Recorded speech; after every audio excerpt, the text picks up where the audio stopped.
Quero convidá-lo a abrir, por gentileza, a sua Bíblia, no segundo livro de Crônicas, no capítulo 16, e nós vamos ler juntos do versículo 1 até o versículo 9. Eu vou ler na Nova Almeida atualizada, mas qualquer que seja a sua versão bíblica, acompanhe comigo. Segundo Crônicas, capítulo 16, de 1 a 9. O texto sagrado diz: no 36º ano do reinado de Asa, Baasa, rei de Israel, invadiu Judá e começou a edificar a cidade de Ramá para impedir a entrada e a saída do território de Asa, rei de Judá. Então Asa tirou prata e ouro dos tesouros da casa do Senhor e dos tesouros do palácio real, e enviou servos a Ben-Hadad, rei da Síria, que morava em Damasco, dizendo: que haja uma aliança entre mim e você, como houve entre meu pai e o seu pai. Eis que estou lhe enviando prata e ouro. Vá e anule a sua aliança com Baasa, rei de Israel, para que ele se retire do meu território. Ben-Hadad deu ouvidos ao rei Asa, enviou os capitães dos seus exércitos contra as cidades de Israel. Eles conquistaram Ijon, Dan, Abel-Maim e todas as cidades armazéns de Naftali. Quando Baasa soube disso, deixou de edificar Ramá e não continuou sua obra. Então o rei Asa reuniu todo o povo de Judá e trouxeram de Ramá as pedras e a madeira que Baasa havia usado para edificá-la. Com elas Asa edificou Geba e Mispa. Naquele tempo, o vidente Anani foi falar com Asa, rei de Judá, e lhe disse: você confiou no rei da Síria e não confiou no Senhor seu Deus. E por isso, o exército do rei da Síria escapou das suas mãos. Não é verdade que os etíopes e os líbios formavam um grande exército, com muitos carros de guerra e cavaleiros? Mas, porque você confiou no Senhor, Ele os entregou nas suas mãos. Porque quanto ao Senhor, os seus olhos passam por toda a terra, para dar força àqueles cujo coração é totalmente dele. Nisto, você cometeu uma loucura. Por isso, de agora em diante, haverá guerras contra você. Pai, nós oramos que a Tua palavra ilumine os olhos do nosso entendimento, alcance o íntimo do nosso coração, que ela venha carregada, ó Deus, de revelação, de compreensão espiritual, de aplicação prática, agindo de forma sobrenatural pelo Teu Espírito e cumprindo o propósito pelo qual o Senhor a libera. Nós clamamos que de fato haja dentro de cada um de nós aquela capacidade de percepção e análise que vai além daquilo que possa ser classificado como meramente natural. E desde já nós te damos glória, honra e louvor pela certeza do que o Senhor fará em nome de Jesus. Amém. Bom, eu quero tomar esse texto como nosso ponto de partida e fazer isso usando a lente, o prisma que o Novo Testamento nos dá para a leitura de episódios do Antigo Testamento como esse. Romanos capítulo 15, verso 4 diz: tudo quanto foi escrito, para nosso ensino foi escrito, inclusive essa porção das Escrituras. Em 1 Coríntios 10, 11, Paulo falando da história dos israelitas registradas no Antigo Testamento, ele diz que essas coisas foram escritas para nossa advertência, para nosso exemplo. E quando diz para nosso exemplo, não importa se são bons exemplos ou maus exemplos, mas a Bíblia diz para nosso exemplo de quem são chegados os fins dos tempos. Então aqui nós temos mais do que um registro histórico sobre um episódio na vida de um dos reis de Judá. Nós temos mais do que uma menção de um evento cronológico na história de um povo. Nós temos uma lição a ser aprendida. Ou, considerando o quão viva a palavra de Deus é, lições que podem ser extraídas de um mesmo texto, uma vez que a palavra de Deus, ela é o que nós podemos classificar aqui de inesgotável. Mas eu quero chamar a sua atenção para um elemento que eu diria ser o cerne, o centro da mensagem de hoje. A Bíblia nos mostra que o rei Asa foi confrontado por um profeta, chamado de vidente, porque os profetas tinham visões. Essa era a maneira como Deus falava com eles. Números 12, 6, o próprio Deus diz assim: se há profeta no meio de vocês, eu me revelo a ele por meio de sonhos, visões e enigmas. Então, esse homem, Anani, vem confrontar o rei Asa, dizendo: olha, lá atrás, quando você confiou no Senhor, você viu uma intervenção, mas agora, por que é que você escolheu confiar no rei da Síria em vez de confiar em Deus? Ele não apenas o questiona pela escolha feita, ele anuncia quais seriam as consequências e uma distinção que eu e você podemos fazer, olhando para a vida do rei Asa, é que É diferente você olhar para alguém que nunca confiou em Deus, ele nunca teve experiência nenhuma com a fé. A outra é você olhar para alguém que confiou, viu resultados concretos, inquestionáveis, e agora deixa de confiar em Deus. E basicamente essa é a essência da história aqui narrada, e eu e você, de fato, precisamos atentar para isso. O versículo 7 que lemos tem o confronto. Você confiou no rei da Síria e não confiou no Senhor seu Deus. Lá atrás, no verso 8, quando ele menciona um episódio que depois nós vamos olhar com um pouquinho mais detalhes, a menção dita é porque você confiou no Senhor. Então, basicamente o questionamento era, você já confiou, você já viu os resultados disso, por que é que deixou de confiar? O tema da minha mensagem hoje é não perca a confiança. E se não for pedir muito de você, eu gostaria que você falasse isso para 1 ou 2 vizinhos aí ao lado, de preferência 2, para não parecer que você está fazendo acepção de pessoas. Fala para ele, não perca a confiança. Mesmo se você não conhece, sorri, faz cara de paisagem, fala aí para o outro, não perca a confiança.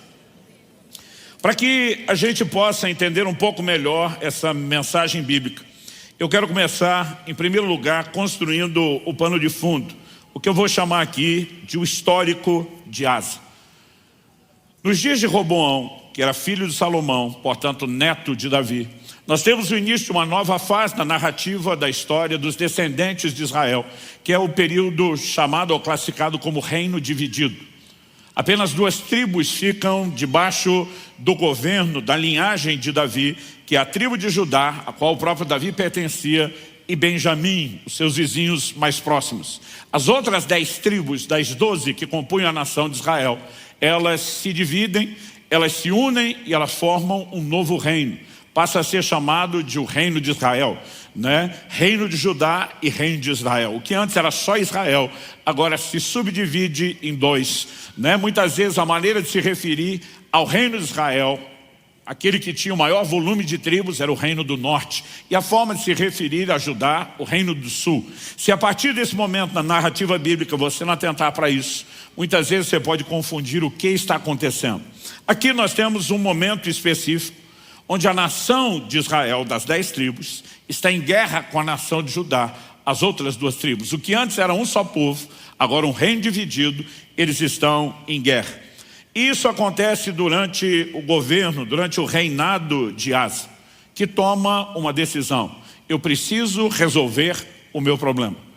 E na perspectiva humana, nós podemos dizer que ele foi de um poder de gestão incrível, de uma sabedoria fantástica, porque ele simplesmente levanta todo o fundo, usando os recursos não só do palácio, mas os tesouros que estavam na casa de Deus, normalmente tesouros que reis anteriores haviam conquistado em batalhas e haviam dedicado e consagrado ao Senhor. E ele manda tudo isso como uma oferta, como um pagamento a Ben-Hadad, rei da Síria, dizendo, rompa a sua aliança com o rei de Israel, alie-se a mim e una-se a mim contra ele. E a Bíblia diz que foi isso que aconteceu. O rei de Israel, de repente, precisa avaliar as coisas e diz, uma coisa é guerrear com o povo, outra é abrir 2 frentes de batalha ao mesmo tempo, alguém que está ao sul e outro inimigo que está ao norte de mim, e ele simplesmente desiste da empreitada. Apesar do prejuízo financeiro que o rei de Judá, o rei Asa tem, a Bíblia diz que de alguma forma ele consegue pegar todo o material que o rei de Israel estava usando para sitiar suas cidades, edificar, existe uma espécie de compensação, e de repente o que eu e você podemos olhar e dizer, houve paz, deixou-se de ter guerra e aparentemente o problema está resolvido. No entanto, quando o profeta Anani chega, ele simplesmente anuncia não apenas a falta de confiança de Asa, mas ele diz, desde agora em diante haverá guerras contra você.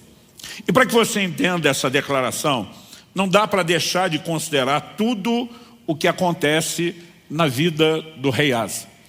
Ele assume o seu trono, né, o reinado, o governo, e a Bíblia nos mostra, daqui a pouco a gente pode olhar para isso com um pouquinho mais de detalhes, que ele fica praticamente 1 década em paz, sem ter nenhum problema.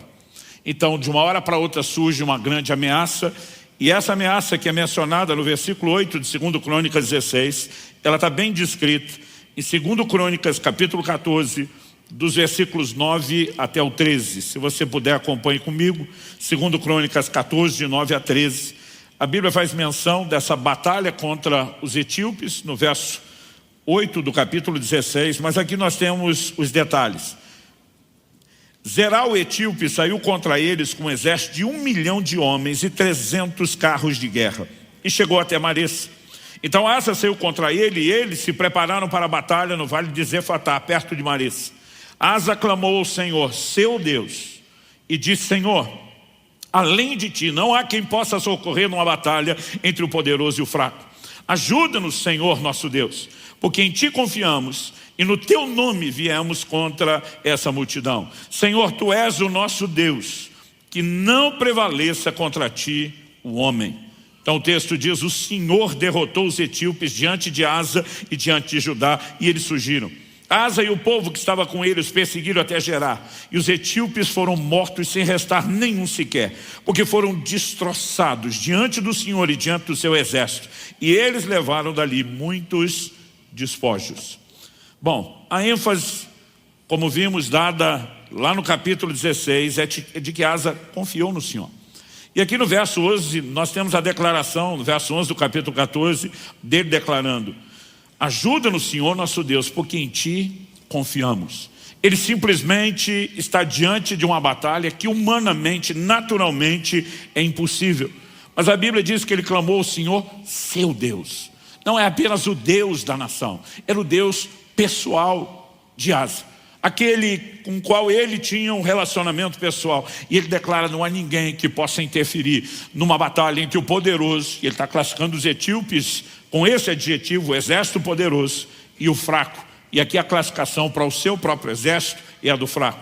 Mas ele diz: ajuda-nos, Senhor, porque nós confiamos em ti. Eu acho interessante que ele também termina dizendo: porque em ti confiamos e no teu nome viemos contra essa multidão. Em outras palavras, nós não estamos vindo batalhar na força do braço, da carne. Nós não estamos olhando para nenhuma possibilidade humana, terrena ou natural. Nós estamos usando o seu nome e a confiança no Senhor. Isso me lembra Davi quando vai ao encontro de Golias.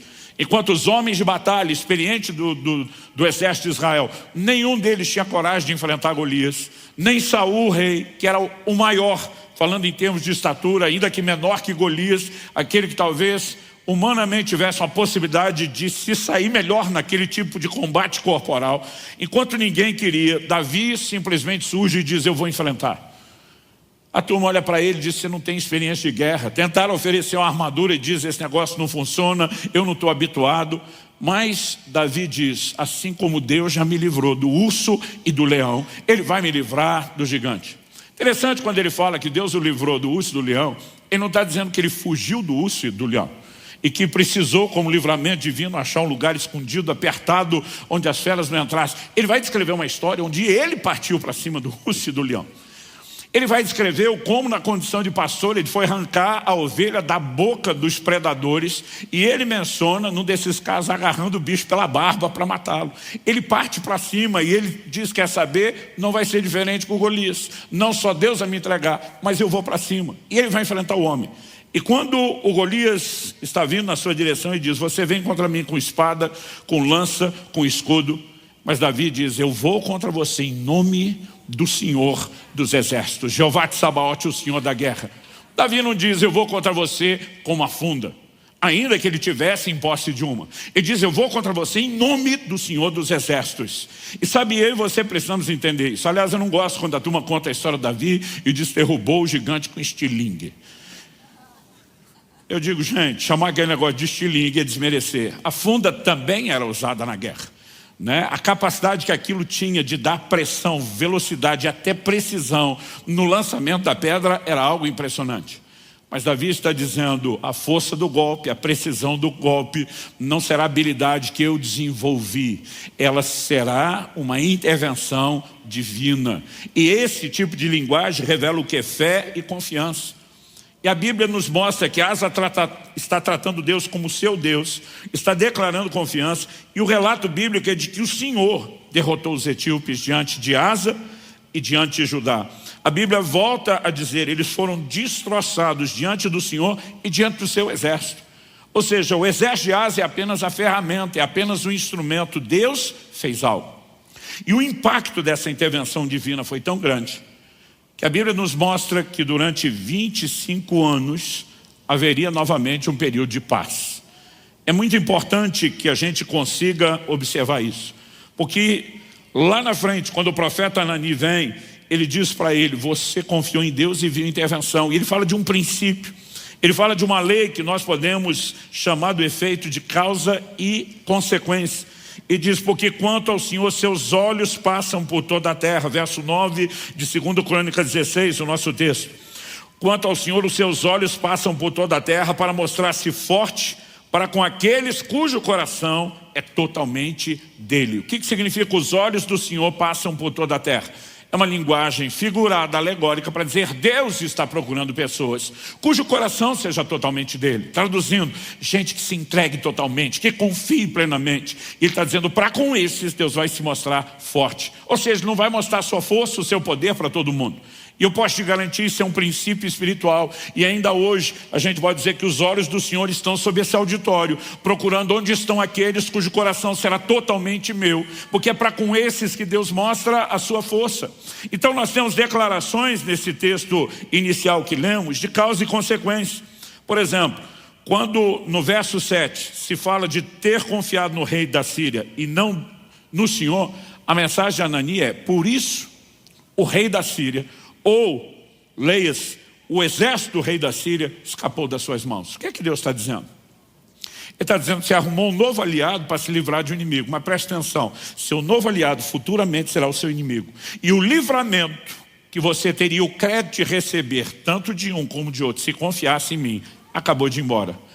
Porque você escolheu fazer as coisas da sua forma, resolver você mesmo os seus problemas, e você perdeu completamente o crédito de um livramento que eu teria disponibilizado a você. No entanto, o confronto diz, lá atrás, porque você confiou no Senhor, Ele entregou os etíopes e os líbios nas suas mãos. Então, de novo, porque confiou, Deus deu o livramento. Porque não confiou, agora não terá o livramento. Nós precisamos perceber que ao longo de toda a Escritura há uma ênfase na responsabilidade humana.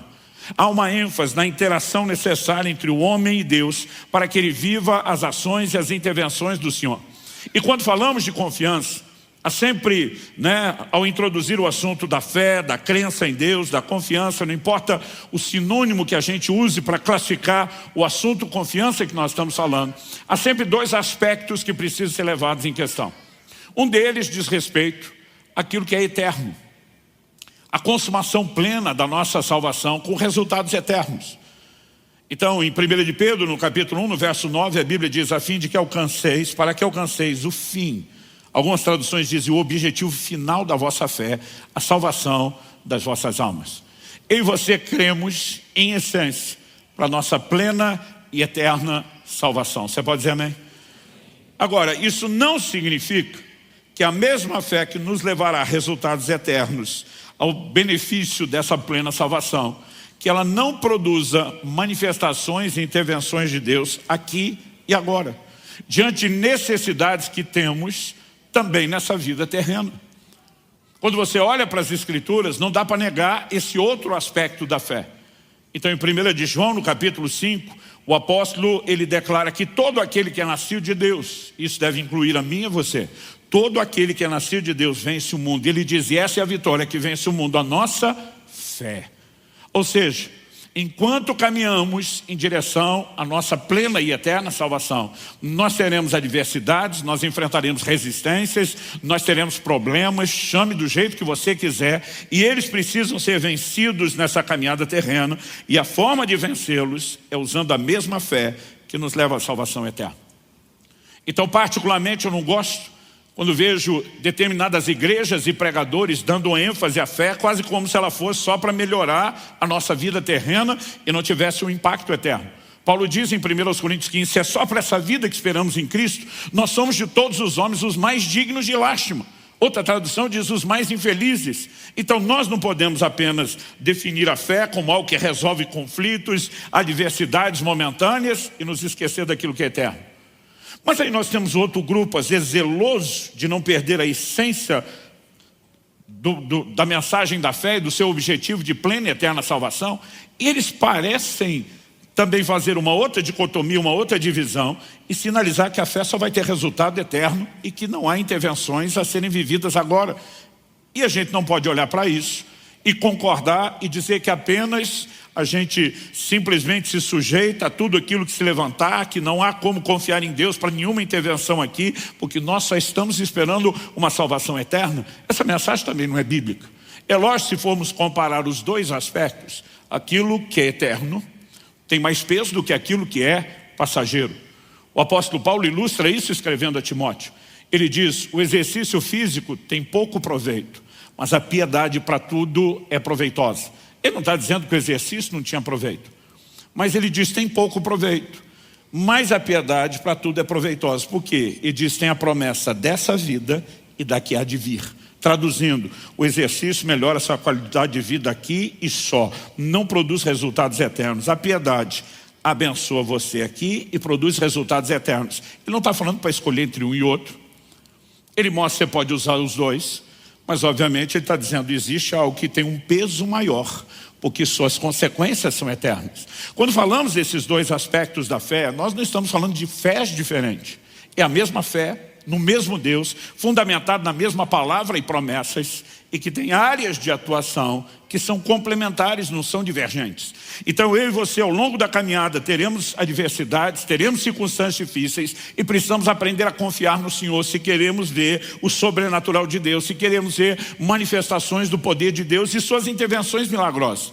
Mas não podemos limitar a fé a isso e ignorar aquilo que é eterno.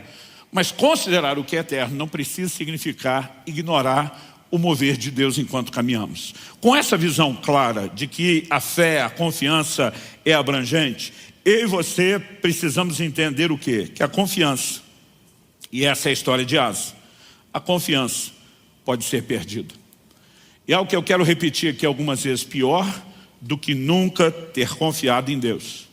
É ter confiado, ter visto o resultado, e de repente comprometer, perder essa confiança que já demonstrou ser funcional.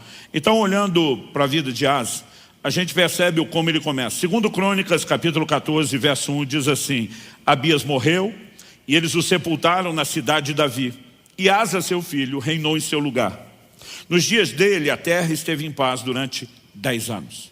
Os primeiros 10 anos do reinado de Asa, tranquilidade, nenhuma guerra, nenhuma batalha.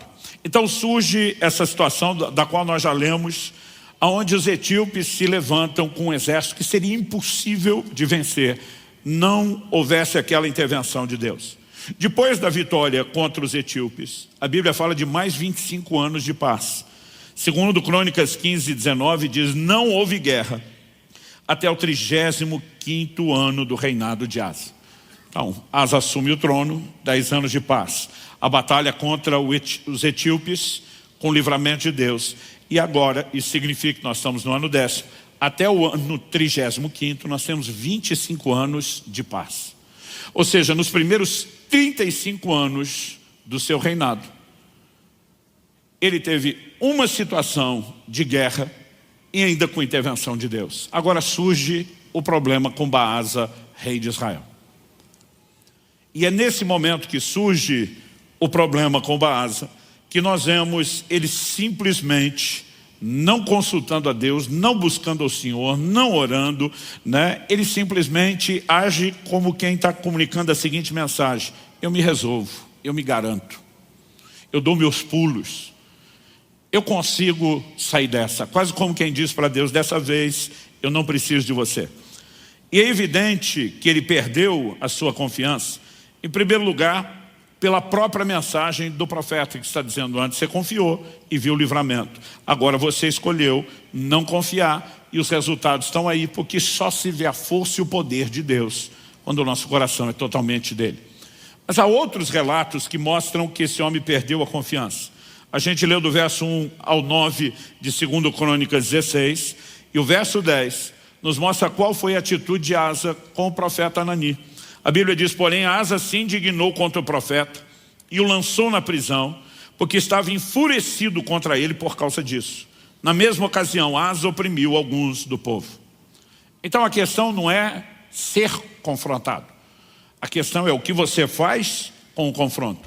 É lógico que esses monarcas soberanos, né, eles, pelo nível de poder que tinham, muitas vezes o ego se tornava um tanto quanto exacerbado. Mas você olha para Davi, por exemplo, depois de ter pecado, quando Natão visita e coloca o dedo na ferida, qual foi a reação de Davi? O Salmo 51, que Davi compõe como arrependimento do seu pecado. Ele declara a Deus: contra ti, e contra ti somente, eu pequei. O que nós vemos é um homem que se quebranta, é um homem que se arrepende, que vai trilhar um caminho de restauração. No entanto, a atitude de Asa não foi dizer: eu errei. A atitude de Asa é dizer ao profeta: eu não estou nem aí porque você está falando e eu vou te silenciar. E o colocou na prisão. É lógico que o problema dele não era com o mensageiro. O problema de Asa é com quem enviou o profeta, é com quem enviou o mensageiro. Mas toda a sua atitude mostra que realmente o coração dele havia se desconectado com Deus. E é um outro detalhe: na mesma ocasião, Asa oprimiu alguns do povo, aqueles a quem deveria servir. Alguns versículos à frente, segundo Crônicas 16, verso 12 e 13, mostram que até mesmo por ocasião da morte, poucos anos depois, essa foi a atitude dele. A Bíblia diz: no 39º ano do seu reinado, Asa contraiu uma doença nos pés, e essa doença era muito grave. Porém, na sua enfermidade, ele não recorreu ao Senhor, mas confiou nos médicos. Asa morreu no 41º ano do seu reinado. Sabe, nós temos algo que precisa ser compreendido. Em primeiro lugar, eu quero deixar claro que eu não creio que esse texto diga o que eu já vi alguns pregadores tentar fazê-lo dizer: que um crente não deveria buscar ajuda médica, porque isso significa incredulidade. A medicina é uma dádiva de Deus. A Bíblia faz menção, né, em Ezequiel 47, das folhas de uma árvore que seriam para remédio. Essa sabedoria e entendimento tem sido dada por Deus ao longo da história da humanidade e tem sido bem utilizado. Desde o entendimento do uso de alimentos, como, né, o uso das plantas, das ervas. Paulo se refere a Lucas, que era parte da sua equipe missionária, como sendo o médico amado. Escrevendo a Timóteo, o apóstolo Paulo, que tinha um ministério de cura poderoso, ele dá orientações muito práticas. Ele diz, por exemplo, em 1 Timóteo 5, não beba apenas água por causa das frequentes enfermidades no seu estômago. Bebe um pouco de vinho. O que ele está dizendo? Ele não está dizendo só para Timóteo: olha, você tem que só orar e aplicar fé. E eu, obviamente, não estou falando contra isso.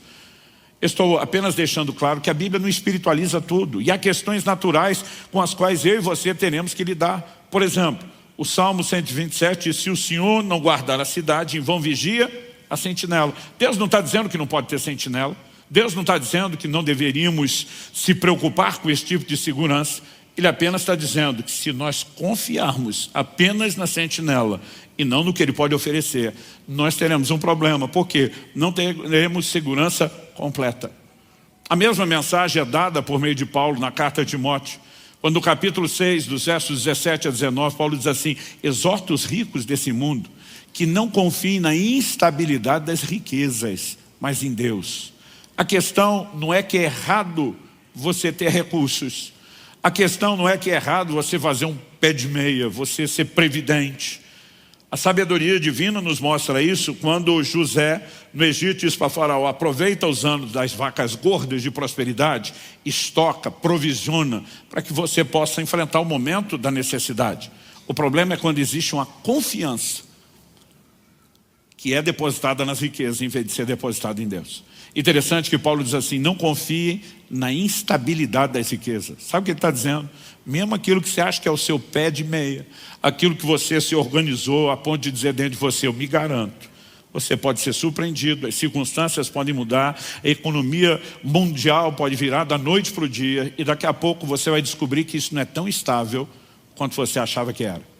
Então não tem nada de errado você tomar as suas providências. Errado é quando você confia nisso, a ponto de descartar a confiança em Deus. E a Bíblia diz que ele não recorreu ao Senhor, ele confia nos médicos. O problema é a confiança nos médicos, a ponto de ser para Deus: eu te descarto, eu não preciso de você, eu me garanto, eu tenho quem resolva o meu problema. E os médicos não conseguiram resolver o seu problema. Por outro lado, você vai ter reis como Ezequias, que os médicos não podiam resolver o seu problema. Ele vira para a parede, ele ora, ele chora, ele clama, e ele vê uma intervenção de Deus. A questão é onde colocamos a nossa confiança. E o que me parece ficar muito claro nessa história é que esses aspectos da fé, seja se nós estamos falando do relacionamento pessoal com Deus, de fé para as circunstâncias, ou daquilo que diz respeito até mesmo à nossa salvação que é eterna, eles se mesclam de tal forma no uso da mesma fé, que muitas vezes nós não percebemos que ao estar abaixando a guarda para confiar em intervenções de Deus na vida terrena, nós podemos estar comprometendo todas as outras áreas onde a fé deveria estar agindo. E quando eu olho para a vida de Asa, obviamente fica claro, fica evidente para mim que a confiança, que a fé, ela pode ser perdida.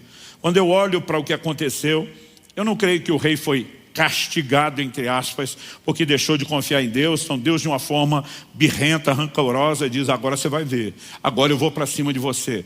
Deus simplesmente diz: o exército da Síria escapou das suas mãos. O que você nem imagina, que é os problemas que você ainda terá, você acabou de jogar fora toda a provisão quando escolheu não confiar. Deus só pode agir nas nossas vidas através da fé. A Bíblia diz que o justo viverá da sua fé, de que aquele que se aproxima de Deus deve crer, que sem fé é impossível agradar a Deus. Tiago capítulo 1, verso 5 diz: se algum de vocês tem falta de sabedoria, peça a Deus, que a todos dá liberalmente. Ele está dizendo que Deus pode interferir em todas as suas necessidades, enquanto você caminha nessa terra, oferecendo a você aquilo que você não tem. Mas no verso seguinte, o 6, ele diz: peça porém com fé, não duvidando. E diz: porque o que duvida é semelhante à onda do mar, que é levada e agitada pelo vento. Ele diz: não pense tal homem que receberá do Senhor coisa alguma. O assunto inicial é sabedoria. Ele diz: mas se não tiver fé, não só não recebe a sabedoria, como não se alcança coisa nenhuma. A fé é a única forma através da qual eu e você podemos receber de Deus, não apenas a salvação eterna, qualquer nível de intervenção. E o ponto é, a confiança pode ser minada com todos os resultados que ela poderia proporcionar se não tivesse sido perdida ou comprometida. Esse homem não foi castigado, ele simplesmente escolheu agir por conta própria. Ele disse para Deus, ainda que de uma forma não verbal, por meio das suas atitudes: eu não preciso do Senhor, eu me resolvo, eu me garanto. Então Deus olha para ele e diz: então você está por conta, ué? A pergunta prática, o questionamento prático a ser feito é: por que razão o rei deixou de confiar? O que aconteceu? A gente consegue ter uma leitura dessa autossuficiência, alguém que está dizendo para Deus: eu me garanto, eu resolvo meus problemas sem o Senhor. Mas como alguém que lá atrás está dizendo: nós não podemos sem o Senhor, está clamando, está crendo, está vendo aquilo que Deus pode fazer, chega a esse ponto? Obviamente nós não estamos falando de alguém que dormiu crendo e acordou descrendo. Nós temos um tempo de pelo menos 25 anos. Eu já questionei todo tipo de coisa aqui. Será que a falta de problemas, a ausência de guerras, de batalhas, de necessidade, fez com que os músculos da fé desse homem se atrofiassem em vez de se desenvolver? Tiago capítulo 1, verso 2 diz: meus irmãos, tende por motivo de grande alegria, não só alegria, grande alegria, o passardes por várias provações, não só provações, mas várias. Quando você considera esses detalhes, a mensagem chega a ser quase assustadora, porque ter alegria na aprovação já não é fácil. Agora a Bíblia manda ter muita alegria em várias provações. Mas quando você olha o texto bíblico, você percebe a justificativa para que eu e você nos alegremos. Porque normalmente a nossa inclinação é olhar somente para o problema em si que nós estamos enfrentando como algo desconfortável. Mas o verso seguinte, o 3, diz: sabendo que a aprovação da fé que vocês têm produz perseverança. Ora, a perseverança deve ter ação completa, para que vocês sejam perfeitos e íntegros, sem que lhes falte nada. Ele está dizendo: enquanto você está pensando em evitar o desconforto de adversidades, você não percebe que poderia estar comprometendo o seu crescimento. Mas há muitas coisas que precisam ser consideradas. O ponto, enquanto nós vamos considerando algumas dessas coisas a ser avaliado, é que não só, como eu disse em segundo lugar, depois de avaliar o histórico de Asa, a confiança pode ser perdida, mas é o contraponto de que a confiança precisa ser preservada. Então ela pode ser perdida no sentido hipotético, potencial, probabilidade, mas ela deve ser preservada no sentido de um claro policiamento, e essa é uma advertência que a palavra de Deus faz para mim e para você. Hebreus capítulo 10, verso 35 diz: portanto, não percam a confiança de vocês, porque ela tem grande recompensa. Sabe que você poderia repetir esse versículo comigo? Mas antes de pedir para você repetir, já vou pedir, aumenta um pouquinho o volume, antes de você falar, para eu não ter que pedir 2 vezes. Vamos falar isso com vontade, tá bom? Diga comigo, não percam a confiança de vocês, porque ela tem grande recompensa. Só mais uma vez, não percam a confiança, porque ela tem grande recompensa. Agora, por que a Bíblia traria uma advertência? Não estamos falando de um caso único, exclusivo, nem isolado. Isso é recorrente nas Escrituras. Porque a Bíblia falaria sobre não perder a confiança se não fosse possível que isso acontecesse. É evidente que há um risco, que há uma probabilidade, mas eu e você somos responsabilizados a zelar para que isso não aconteça, a proteger a nossa fé e confiança de maneira a não perdê-la. Então o verso 36 a 39, nós lemos o 35 de Hebreus 10, segue dizendo, vocês precisam perseverar, para que havendo feito a vontade de Deus, alcancem a promessa. O que é perseverar? Eu fiz a vontade de Deus, eu já vi intervenções da parte de Deus, Asa também. Mas se não perseverar na mesma confiança, você pode não alcançar no final aquilo que Deus tem, ainda que tenha alcançado no início da jornada, no início da caminhada. O texto segue dizendo, porque ainda dentro de pouco tempo aquele que vem virá e não irá demorar, mas o meu justo viverá pela fé. Uma referência a Abacuque 2,4. E se retroceder, dele a minha alma não se agradará. Significa que alguém pode retroceder na fé? Claro que sim. Essa é a classificação, o adjetivo dado a quem perde a confiança. E se retroceder dele, a minha alma não se agradará. E o texto termina no 39. Nós, porém, não somos dos que retrocedem para a perdição, mas somos da fé para a preservação da alma. Agora vamos pensar junto. Será que é possível que aquela mesma fé aplicada no mesmo Deus seja para circunstâncias terrenas ou para o resultado eterno, mas é a mesma fé, aspectos diferentes? Será que é possível que ela seja comprometida num aspecto sem que seja no outro? Será que nós vamos imaginar que perder a confiança é só um problema para não ver milagre aqui na terra, mas que isso jamais afetaria o curso da nossa salvação? Eu não posso aceitar isso. Porque o texto fala daqueles que retrocedem, e eles não retrocedem apenas na quantidade de intervenções divinas aqui na terra. A Bíblia diz que estão retrocedendo para a perdição. Mas quando você preserva a confiança para ela não ser perdida, isso garante o quê? A preservação da sua alma. Então é evidente que quando falamos de guardar fé e confiança, não é só para questões terrenas, é a mesma fé que deve nos levar para resultados eternos. E aí realmente me incomoda e me aborrece profundamente quando eu vejo pregadores, escolas teológicas, eu não estou colocando em xeque se são ou não são homem de Deus, se são ou não são abençoados, se são ou não ministérios úteis e importantes. Mas quando eu percebo que nessa área eles insistem em dizer não existe o menor risco de que alguém perca a salvação e oferecem um falso senso de segurança. Porque a Bíblia diz que a salvação é pela fé. Efésios capítulo 2, verso 8. Pela graça sois salvos mediante a fé. Agora a Bíblia diz que a fé pode ser perdida. Se a fé que me conduz à salvação, que ainda não está completa, a Bíblia diz, desenvolvei a vossa salvação, para que alcanceis o objetivo final da fé, a salvação da vossa alma. Se ela não está completa e eu perco a fé que me leva a esse resultado, como é que o resultado está garantido sem a fé que me leva para lá? O apóstolo Paulo diz em 1 Timóteo capítulo 1, verso 19, que alguns vieram a naufragar na fé. Já usei esse exemplo aqui várias vezes e vou seguir insistindo na mesma metodologia de Paulo, quando escreve aos Filipenses e diz, eu não me canso de repetir as mesmas coisas. O que é a ideia do naufrágio? Alguém entra numa embarcação, num navio atracado num porto para fazer uma jornada. Qual o propósito da jornada, da viagem? Levá-lo a um lugar, a um destino. Então lá o navio vai aportar e quando estiver atracado em segurança, aqueles que embarcaram descem no destino final. A Bíblia compara a nossa jornada rumo ao alvo. Aquilo que Paulo diz em Filipenses, né? Eu prossigo para o alvo. O que é o alvo? O prêmio da soberana vocação de Deus em Cristo Jesus. Compare isso com a jornada da fé. Mas o que era o naufrágio? Quando alguém nessa jornada, o navio ou a embarcação, naufragava, isso significava não apenas que a jornada não era completada, mas que as pessoas se perdiam no processo. Quando aplicamos isso à caminhada de fé, que conclusão chegamos? Paulo está dizendo de uma jornada interrompida de gente que se perdeu no processo e a gente simplesmente nega isso de forma deliberada. O apóstolo Paulo, ele encerra a sua carreira dizendo: eu combati o bom combate, 2 Timóteo 4,7.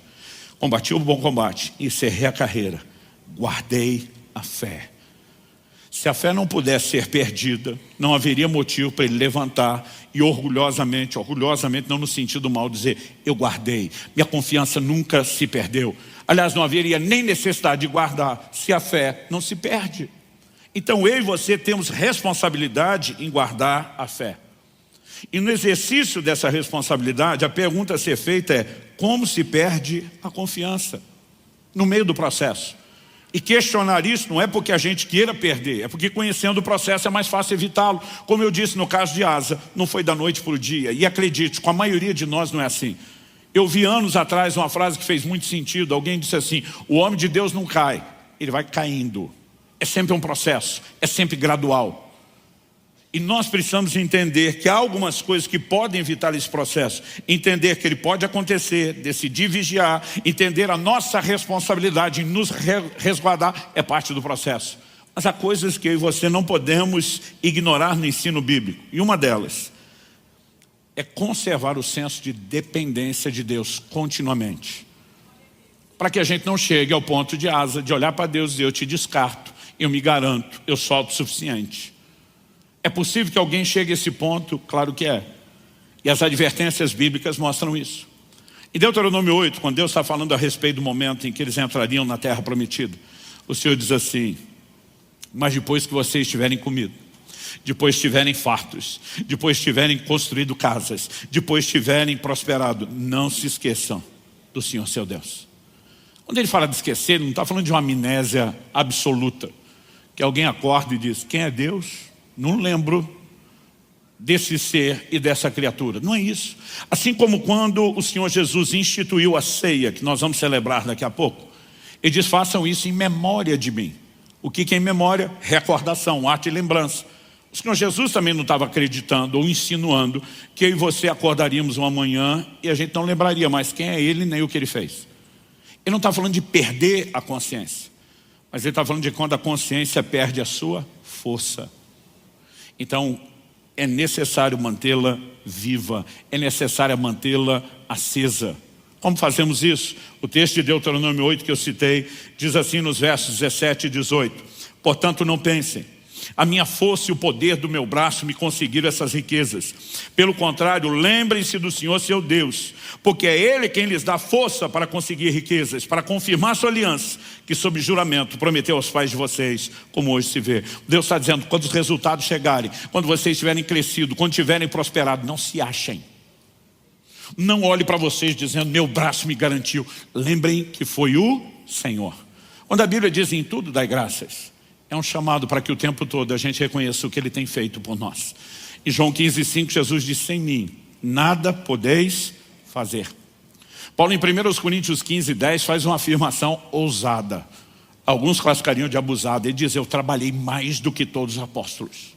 Depois de fazer isso ele diz: não eu, mas a graça de Deus comigo. O que ele está dizendo? Posso ter tido resultado, mas não vou cair no engano de achar que eu sou o cara. Os recursos vieram dele, a força veio dele, o poder de realização era dele. E a Bíblia nos mostra com clareza, Paulo sinaliza isso em 1 Coríntios 1, para que no final das contas ninguém se glorie diante do Senhor. Nenhum de nós no final vai poder, no dia da prestação de contas, dizer para Deus: pois é, até o Senhor sabe que eu sou o cara. Porque isso não é verdade. E Deus está dizendo: lembre disso. Então eu e você precisamos cultivar uma mentalidade de dependência, porque o processo, que é gradual, ele pode acontecer de uma forma tão lenta, tão paulatina, que eu e você nem nos damos conta. Me permita dar um exemplo de algo que Deus me corrigiu há muitos anos atrás. Em dezembro desse ano, estou completando 30 anos de ministério pastoral. Comecei a pregar a palavra de Deus há alguns anos, então antes disso, são mais de 3 décadas servindo a Deus. Eu me lembro de anos atrás, um dia que o Senhor me confrontou a respeito de uma mudança no meu comportamento. Ele me perguntou: por que é que você não ora mais como orava no início? Desde jovem, solteiro, eu separava horas do meu dia, mesmo numa agenda apertada de trabalho, de estudo, para estar com Deus dia a dia.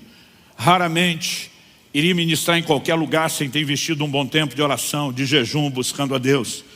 Mas agora o Senhor me cobra e diz, por que você não ora como orava antes? Eu falei, Deus, eu era solteiro, não tinha mulher, não tinha filhos, não tinha igreja para pastorear, quase como quem diz, o Senhor mesmo me encheu de tanta atividade que agora não sobra tempo para orar como eu orava antes. Isso não significa que eu não orava. Mas eu não orava como orava antes. Não era o mesmo ritmo, não era a mesma intensidade, não era, o mesmo tempo despendido diante do Senhor. E quando eu estou dizendo aquilo, e realmente acreditava naquilo, porque ninguém acha que consegue enganar o Deus que sabe todas as coisas. Quando eu respondi isso, o Senhor me falou, não, essa é a desculpa na qual você resolveu acreditar. E dessa forma não enxergar o que está acontecendo. Ele me disse, a razão pela qual você orava muito mais no início era por um senso de incapacidade, o que gerava em você um senso de dependência. Era sempre um desespero dentro de você, eu não consigo fazer isso, a menos que Deus o faça. Então, todo o tempo gasto em oração era um clamor para que você visse a minha manifestação. Mas o Senhor diz, à medida que o tempo foi passando, você começou a sentir que era bom naquilo que fazia, que agora você tinha pegado o jeito, que agora você tinha o traquejo da coisa. E sem que você percebesse, você passou a me colocar de fora. E o ponto é que Deus não apenas falou, Ele abriu meus olhos. Eu enxerguei aquilo com tanta clareza. Não havia nada, absolutamente nada que eu pudesse falar para retrucar aquilo. Eu simplesmente percebo que eu estou enganando a mim mesmo. E é por isso que a Bíblia às vezes fala de pessoas como Pedro, quando o galo canta, como o filho pródigo, que caíram em si, porque estavam fora de si. E essa é a hora que a sua atitude determina como as coisas se conduzirão. Você vai ficar revoltadinho, estilo asa, e brigar com Deus que está falando, ou você vai à semelhança de Davi dizer, eu me arrependo e eu conserto. A gente tem uma leitura equivocada, que ela é exacerbada dentro da cultura latina, eu diria. Quanto mais eu viajo e conheço povos e culturas, mais evidente isso fica para mim dentro da cultura latina. Nós temos uma dificuldade enorme com o confronto. Porque a gente lê o confronto como se fosse uma reprovação de quem somos, não de algo que fizemos. Então mesmo quando Deus chama atenção, porque nos ama e quer o melhor de nós, é como se a gente já visse naquilo um selo de desaprovação, existe uma reação emocional, a gente se fecha e a gente bagunça as coisas. É por isso que no livro do Apocalipse você vê o Senhor dizendo com toda clareza, tens a teu favor isso, isso e isso. Ou seja, eu não te desaprovo quanto pessoa, eu estou aprovando você, mas tem um comportamento que precisa ser arrumado, que também não muda a minha capacidade. O Senhor precisa vir, como a gente diria, pisando em ovos, para não criar uma resposta errada. Naquele dia eu chorei e chorei muito. Eu passei a orar e clamar a Deus com insistência. Não me deixe entrar nesse processo gradual de autossuficiência, de te excluir do processo. Me ajude. Mas ao mesmo tempo em que eu dizia, me ajude, o Senhor diz, há formas de você se ajudar. E uma delas é cultivar gratidão por tudo que Deus tem feito. É o tempo todo reconhecer aquilo que você não pode sozinho. É você continuar crendo e clamando para novas intervenções. Lembrando, esse tem sempre sido o meu histórico dependência de Deus. A fé, ela não apenas pode, ela precisa ser preservada. E a minha mensagem para você hoje é, não perca a sua confiança. Me parecia às vezes que Deus cobrou quase que demasiadamente a Asa.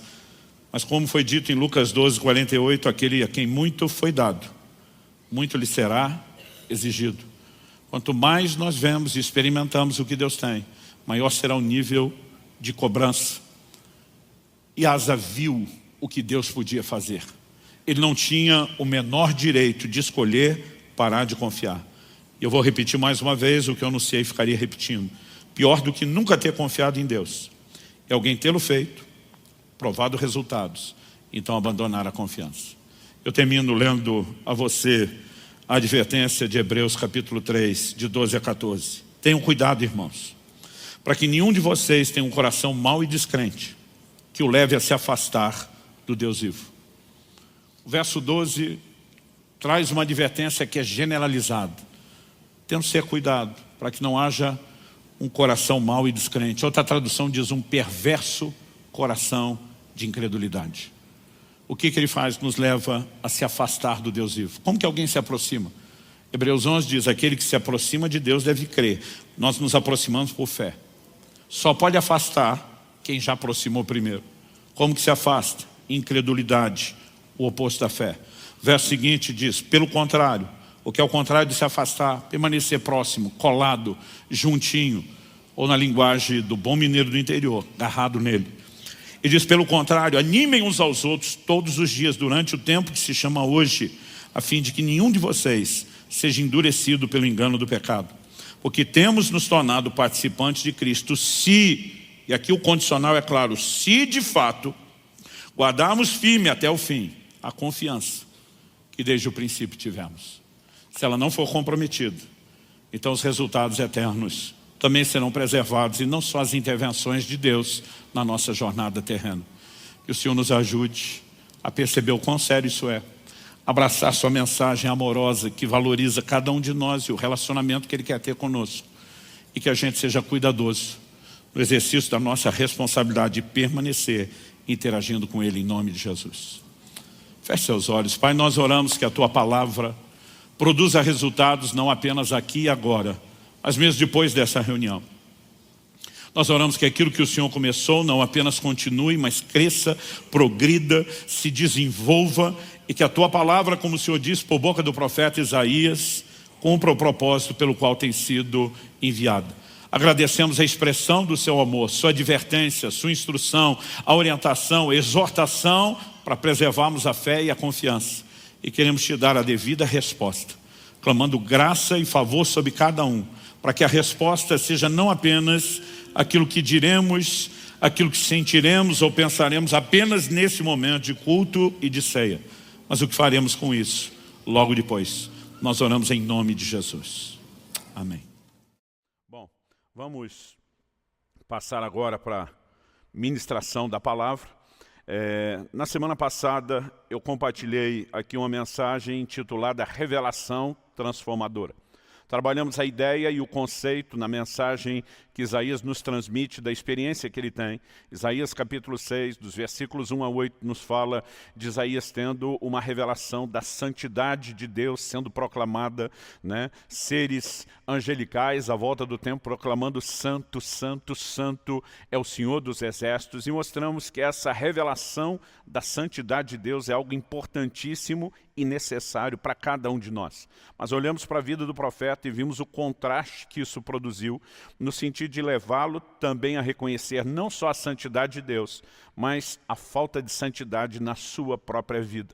Mas a partir desse reconhecimento, Isaías também se expõe a uma ação do reino espiritual, do mundo espiritual. E a Bíblia diz que um anjo de Deus toma uma brasa do altar, toca com essa brasa incandescente a boca do profeta e diz, depois dele ter afirmado, sou um homem de lábios impuros, habito no meio de um povo de impuros lábios, o anjo diz, a tua iniquidade foi tirada. Então mostramos que depois desse entendimento da santidade de Deus, do reconhecimento do que nos falta, nós podemos experimentar uma intervenção sobrenatural. E terminamos não apenas orando, mas declarando que ainda há uma provisão de santificação sobrenatural para mim e para você. Hoje, eu quero trabalhar justamente essa ideia do elemento santificador que foi visto na experiência desse fogo do altar aplicado na vida do profeta Isaías. E o tema da minha mensagem hoje, né, o nosso texto, nosso ponto de partida será Mateus capítulo 3, nós vamos ler dos versículos 10 a 12. E o tema da minha mensagem hoje é batismo de fogo. Então vamos para o Evangelho de Mateus capítulo 3, do versículo 10 até o 12. O texto sagrado diz, e o machado já está posto à raiz das árvores. Portanto, toda árvore que não produz bom fruto é cortada e lançada ao fogo. Eu batizo vocês com água para arrependimento, mas aquele que vem depois de mim é mais poderoso do que eu, do qual não sou digno de carregar as sandálias. Ele os batizará com o Espírito Santo e com fogo. Ele tem a pá em suas mãos, limpará a sua eira e recolherá o seu trigo no celeiro. Porém, queimará a palha num fogo que nunca se apaga. Eu quero tomar essas palavras de João Batista, fazendo menção e referência a Jesus, né? E quero usar justamente isso como o ponto de partida para o que vamos compartilhar hoje. A afirmação do versículo 11 é muito específica. Ele termina no final do versículo 11 falando a respeito de Jesus e diz: ele os batizará com o Espírito Santo e com fogo. Essa declaração de um batismo com fogo, não apenas com o Espírito Santo, ela tem sido, eu diria, ao longo dos séculos, alvo de muita controvérsia, de muita opinião diferente, né? Há muita divergência de aplicações a respeito disso, desde a época dos pais da igreja, né? Orígenes, por exemplo, e alguns dos pais da igreja começaram a fazer uma mistura entre a declaração do versículo 10 e a do versículo 12, onde o fogo aparece como um elemento de juízo. Então, começaram a defender a ideia de que o batismo de fogo estaria relacionado com o juízo e com a condenação do inferno que é mencionada. Estou mencionando essa divergência porque há tempos atrás, né, ministrei esse assunto do batismo de fogo numa mensagem reduzida que tenho, né, semanalmente exibido no meu canal, que é o Sub-12, e eu percebi a controvérsia nos comentários, né? A gente dizendo que está tirando o texto do contexto, está falando do batismo de fogo como se fosse uma coisa diferente, e eu percebi diante dessa controvérsia a necessidade de gastar um tempo que normalmente não gastaríamos quando a ideia é ministrar aqui numa visão devocional, falando a respeito dessa controvérsia. É verdade que há, desde os pais da igreja, né, comentaristas que pressupõem que o batismo de fogo possa estar relacionado com esse juízo eterno e vindouro do inferno, mas a verdade é que a maioria dos comentaristas não concordam com isso, né? Quando você acessa materiais, comentários bíblicos extraordinários que nós temos na língua portuguesa, como de Matthew Henry, Norman Champlin, né, e o próprio Hernandes Dias Lopes, um dos maiores teólogos da nossa nação, você percebe que o posicionamento é muito distinto, né? Cito aqui uma breve frase do Hernandes Dias Lopes, traído do seu comentário. Ele diz: entendo, porém, amparado, ele depois de reconhecer que há essa divergência de opinião, ele conclui: entendo, porém, amparado nos mais conceituados estudiosos das Escrituras, que o batismo com o Espírito Santo e o batismo com fogo são análogos, similares e complementares. A vasta maioria dos exegetas bíblicos defende também esse posicionamento. Vou deixar a defesa teológica do assunto para um outro vídeo, né? E quero tentar ser prático, embora ao mesmo tempo vamos tentar trazer aqui uma construção, né, muito maior, abrangente do que a Bíblia diz a respeito do assunto.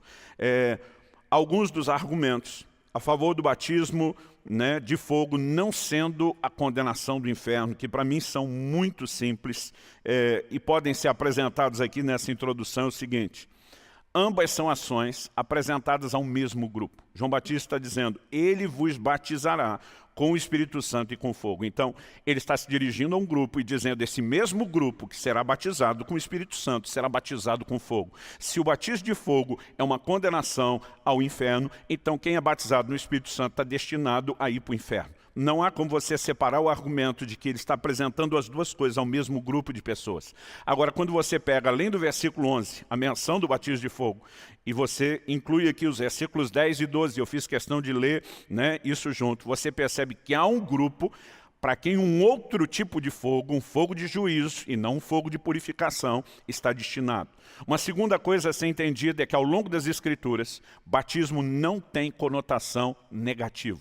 Nem mesmo, né, em Lucas capítulo 12, verso 50, quando Jesus diz: existe um batismo pelo qual tenho de passar, e como me angustio até que o mesmo se cumpra. Ali nós podemos pegar um aspecto de sofrimento, mas não podemos chamar de algo negativo, né? Porque tratar a obra de Cristo como negativo seria muito contraditório. Em Marcos 10, 38, ele faz referência ao sofrimento e diz: será que, falando com Tiago e João, será que podem beber o cálice que eu bebo ou receber o batismo com que sou batizado? E eles vão responder que sim. Ele diz: ok, vocês vão participar disso.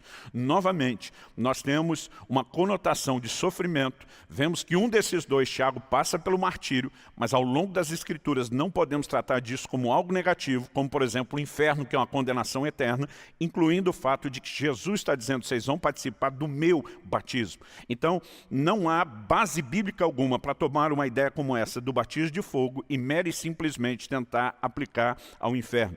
Em terceiro lugar, né, vi comentários quando postamos aquele sub-12, está desrespeitando a exegese, não está levando, né, a sério o contexto. Eu acho engraçado como às vezes alguns garotos na fé falam assim com tanta ousadia, como se não apenas fossem carregados de conhecimento, mas não tivessem sido ministrados nem sequer aquelas aulas básicas de educação e de respeito, né? Eu muitas vezes percebo e reconheço isso com tristeza, não porque a gente se importa com aquilo que estão falando, mas quando você percebe esse tipo de veneno sendo destilado, você descobre que o coração das pessoas não é correto, né? Nós podemos ter divergências de opinião, mas podemos viver aquilo que é bíblico, o amor e o respeito à pessoa. Eu aprendi dentro de casa que quando você discorda, você ataca ideias e não pessoas. Eu quero deixar aqui o conselho, em especial ao nosso povo, porque normalmente quem nos ataca não está ouvindo esse tipo de coisa. Quando for discordar, a questão não é só ser elegante e ético, é ser bíblico, é andar em amor, né? Mas percebo nessas afirmações sobre contextos que quem está falando isso muitas vezes não entende nada, né? Contexto não é medido apenas pelo versículo anterior e o posterior. É lógico que isso também faz parte, mas a ideia bíblica de contexto é muito maior. Assim como simbolismo e alegoria, nós precisamos entender que não são absolutos, né? Uma coisa que a gente pode reconhecer, o número 10 na Bíblia, ele significa tanto juízo, como também significa prova. O fogo, ele está ligado ao simbolismo de juízo na Bíblia, sim, mas também está ligado à purificação dos santos. Então, nós precisamos saber lidar com isso. Por exemplo, de uma forma geral, nós podemos reconhecer que a Bíblia trata a figura da serpente como uma figura do diabo. Mas no episódio de Números 21, onde uma serpente de bronze é levantada, nós vemos em João 3,14, Jesus aplicando a figura daquela serpente à obra que ele iria realizar na cruz. Então, se você tenta ser absoluto e dizer que onde aparecer serpente, com certeza está falando do diabo, você estaria praticamente, né, atropelando a interpretação do próprio Cristo a respeito daquela figura. Então o contexto, ele sempre requer que você olhe a Bíblia toda e não apenas um versículo ou outro, uma interpretação ou outra. Sabendo que é um desafio, eu quero, né, transitar um pouquinho a respeito do significado do fogo na Bíblia. Depois disso, eu quero mostrar como o fogo, como ação divina em prol dos santos, né, aparece em outros textos da Bíblia, para só então, em terceiro e último lugar, trabalhar aqui a minha visão prática e aplicação prática do que é esse batismo de fogo que está à nossa disposição. Então vamos lá, né? Qual é o significado do fogo? O fogo aparece na Bíblia com significados distintos, mas dois deles são os mais recorrentes. O primeiro, trabalhamos um pouco melhor essa ideia semana passada, é a visão de purificação, né? Quando o anjo pega uma brasa do altar e toca a boca do profeta Isaías, o que está sendo trabalhado ali é a ideia de purificação. A tua iniquidade foi removida, o teu pecado foi tirado. No entanto, não há como negar que a Bíblia também apresenta, relacionado ao fogo, a ideia de juízo.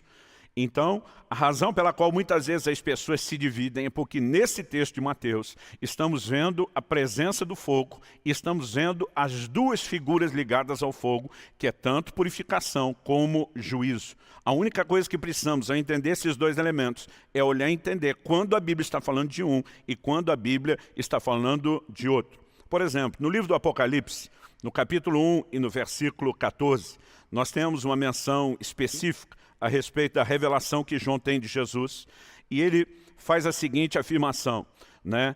Os olhos, se referindo à visão que ele tem de Jesus, diz a cabeça e os cabelos dele eram brancos como a lã alva, como a neve. Ele diz os olhos eram como chama de fogo. Vamos pegar, por exemplo, essa revelação da Bíblia a respeito de Jesus, falando dos seus olhos como chama de fogo. Qual é a ideia do fogo visto nos olhos de Jesus? Se você, por exemplo, avança para Apocalipse, no capítulo 2 e no versículo 18, você vai perceber uma relação ou uma aplicação desse fogo voltado à igreja.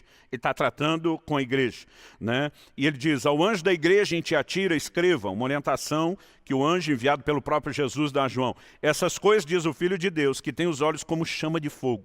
Então ele está se revelando à igreja, eu sou aquele que tem os olhos como chama de fogo. Quando você olha a respeito, né, do que ele está tratando com a igreja, você vai perceber a presença de pecado. mas não temos aqui uma mensagem que leva imediatamente ao juízo. Por exemplo, quando o pecado de Ananias e Safira é trazido à tona em Atos 5, nós temos um desfecho de juízo. Aqui o que o Senhor está propondo é restauração. Ele chama ao arrependimento e ele diz que se o arrependimento com a restauração proposta for evitado, então o desfecho do assunto será juízo. Mas a revelação que ele traz aqui para a igreja, né, dentro da visão dos olhos de chama de fogo, é muito similar, a não ser a questão de propósito, com aquilo que nós vemos da revelação dele em Apocalipse 19:12, em relação aos seus inimigos.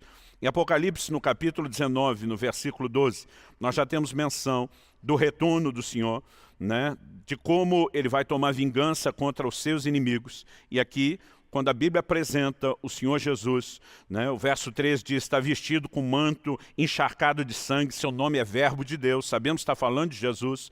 O versículo anterior, o 11, diz, eis que viu o céu aberto, um cavalo branco, seu cavaleiro se chama fiel e verdadeiro, julga e combate com justiça. A ideia aqui é juízo. Olha o versículo 12, os seus olhos são como chama de fogo.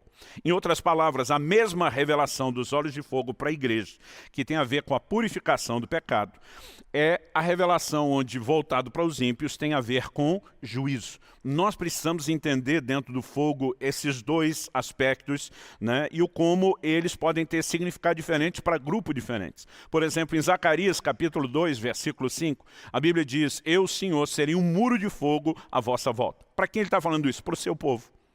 E qual é o efeito do muro de fogo? Bom, o mesmo fogo que protege os que estão de dentro, que são seu povo, consome os que são de fora e tenta atacá-los, né? Então ele tem conotação positiva para um grupo e tem conotação negativa para outro grupo. Na verdade, não se trata apenas de dois simbolismos, mas do que está sendo liberado sobre quem.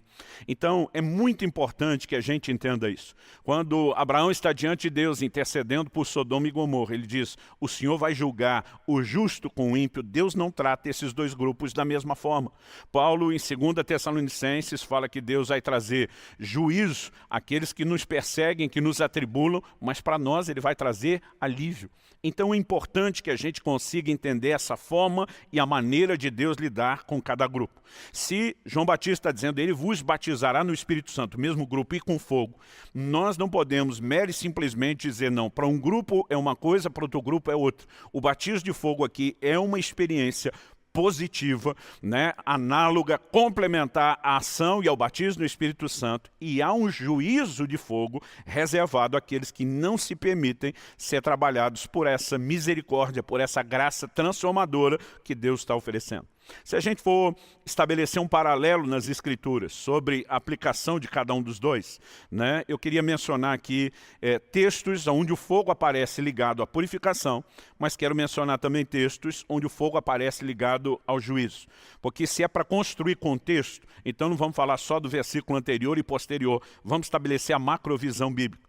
No Salmo 17:3, a oração de Davi é a seguinte, provas-me no fogo e iniquidade nenhuma encontre em mim. Quando está dizendo de uma provação no fogo e nenhum pecado ou iniquidade, a figura aqui não é juízo, a figura é purificação, né? Em Isaías, no capítulo 6, o texto trabalhamos na semana passada, e eu já mencionei, nós temos esse exemplo de santificação por meio do fogo. Em Zacarias, no capítulo 3, né, nós vemos a respeito de uma visão que o profeta tem em relação ao sumo sacerdote Josué. Deus vai falar a respeito de uma troca de vestes, Deus vai falar a respeito da remoção dos seus pecados. E o texto, né, nos mostra a forma como o anjo do Senhor se refere a ele. Não é este um tição tirado do fogo, né? Depois de falar da ideia da purificação dos seus pecados, ele está dizendo que ele, como uma brasa, havia acabado de sair do fogo. Em Malaquias, no capítulo 3, a partir do versículo 1 até o versículo 4, nós temos uma promessa, né, que é considerada messiânica a respeito da vinda do Senhor. E nós temos a linguagem e a presença do fogo, né? Quem poderá suportar o dia da sua vinda, diz o verso 2. Quem poderá subsistir quando ele aparecer? Porque ele é como fogo do ourives. O verso 3 diz, ele se assentará como derretedor e purificador de prata. Purificará os filhos de Levi e os refinará como ouro e como prata. A ideia aqui é de purificação e não de juízo. Então, essa ideia se segue, né? Podemos falar, por exemplo, a respeito do batismo no Espírito Santo. Em Atos capítulo 2, no dia de Pentecostes, quando o Espírito Santo foi derramado, a Bíblia diz, foram vistas línguas como que de fogo sobre cada um deles. E ali nós não temos um elemento de juízo. Aliás, vale a pena fazer a distinção da experiência de recebimento do Espírito Santo dos apóstolos com a experiência de Jesus, narrada lá em Mateus 3,16. Na experiência de Jesus, nós não vemos a presença do fogo, né? A Bíblia diz que o Espírito Santo desceu sobre ele como pomba. E eu lembro desde garoto em casa, né, aprendendo, estudando detalhes da Bíblia com meu pai. E meu pai dizendo, por que tem fogo no dia de Pentecostes e por que não tem fogo na experiência de enchimento do Espírito Santo que Jesus como homem teve? E eu lembro de olhar para ele e dizer, não sei, né? E ele me diz, o fogo está relacionado, pelo menos ligado aos santos, como uma ação de purificação. Cristo, diferente dos demais, nasce sem pecado, nunca pecou. Ele não precisa dessa experiência de purificação, mas o fogo é necessário sobre seus discípulos, porque parte do propósito do batismo no Espírito Santo não é apenas nos capacitar para o exercício do ministério, mas é nos capacitar para a vida cristã. E, novamente, nós temos a ideia do fogo aqui como algo positivo e não negativo, né? Em 1 de Pedro 4,12, o fogo fala de provação, que, por sua vez, Tiago, capítulo 1, de 2 a 4, nos mostra que fala de aperfeiçoamento. Mas também nós vamos encontrar textos na Bíblia onde o fogo está relacionado a juízo, sim. E aqui eu não estou sendo exaustivo, não estou gastando, né, as referências todas, estão mencionando algumas a título de exemplo. Então o fogo que destruiu Sodoma e Gomorra em Gênesis 19, 24, era um fogo de juízo, né? Em Levítico 10:2, aquele fogo que sai do Senhor e mata os 2 filhos de Arão, Nadab e Abiú, é uma manifestação de juízo. Em Números 16:35, na revolta de Coré, Datã e Abirão, a Bíblia diz que saiu fogo do Senhor e matou 250 levitas que carregavam o incensário. É uma experiência de juízo. E 2 Reis, capítulo 1, versículo 10, nós vemos, né, Elias sendo abordado por um capitão enviado por Acabe com 50 soldados. Ele diz, desça fogo do céu e consuma vocês. E aqueles, né, 51 homens enviados por Acabe, em 2 momentos distintos isso acontece, né, foram literalmente incinerados por um fogo de juízo. Em Daniel, no capítulo 7, nos versículos 9 e 10, quando a Bíblia fala do ancião de dias, uma revelação de Deus assentado no trono de juízo, a Bíblia fala de um trono de fogo e que dele manava um rio de fogo antes dele começar a julgar. Então a ideia ali é juízo.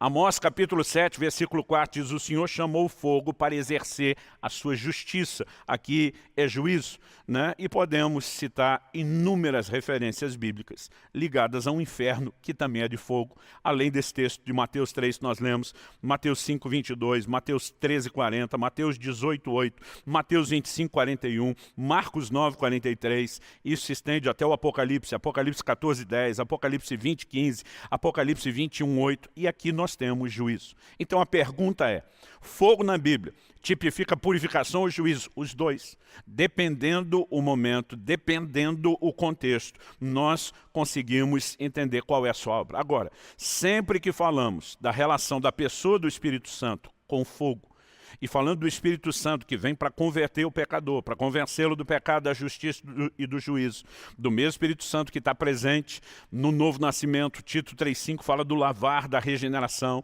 né? Falando da obra santificadora do Espírito Santo nos santos, o fogo que está relacionado com ele sempre fala de purificação.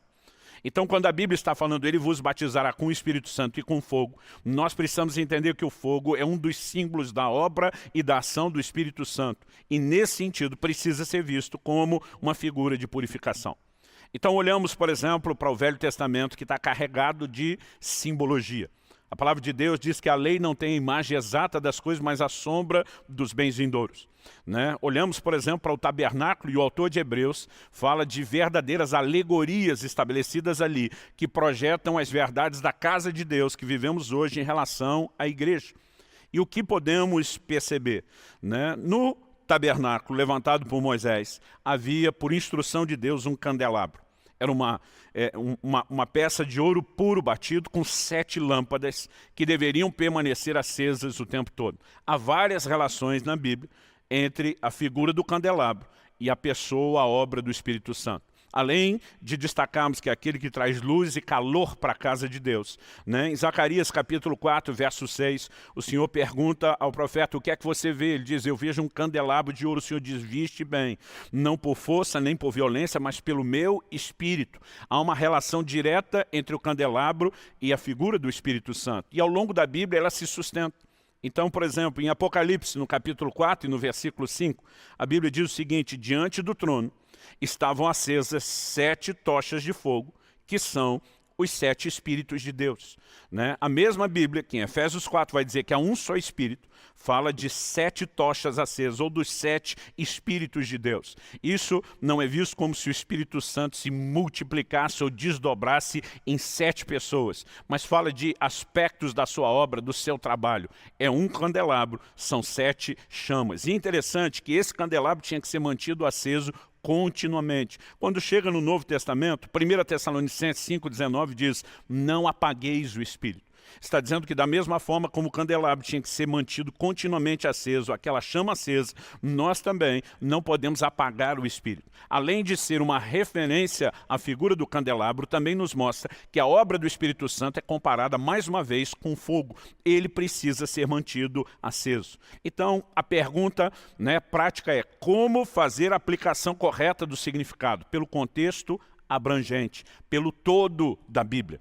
Então, quando falamos a respeito dessas coisas, eu acredito que fica mais fácil, né, a gente avançar no entendimento bíblico. Então, depois de trabalhar aqui a ideia do significado do fogo na Bíblia, na palavra de Deus, eu acredito que agora a gente pode, em segundo lugar, reconhecer, né, como o fogo, como ação divina, aparece em outros textos.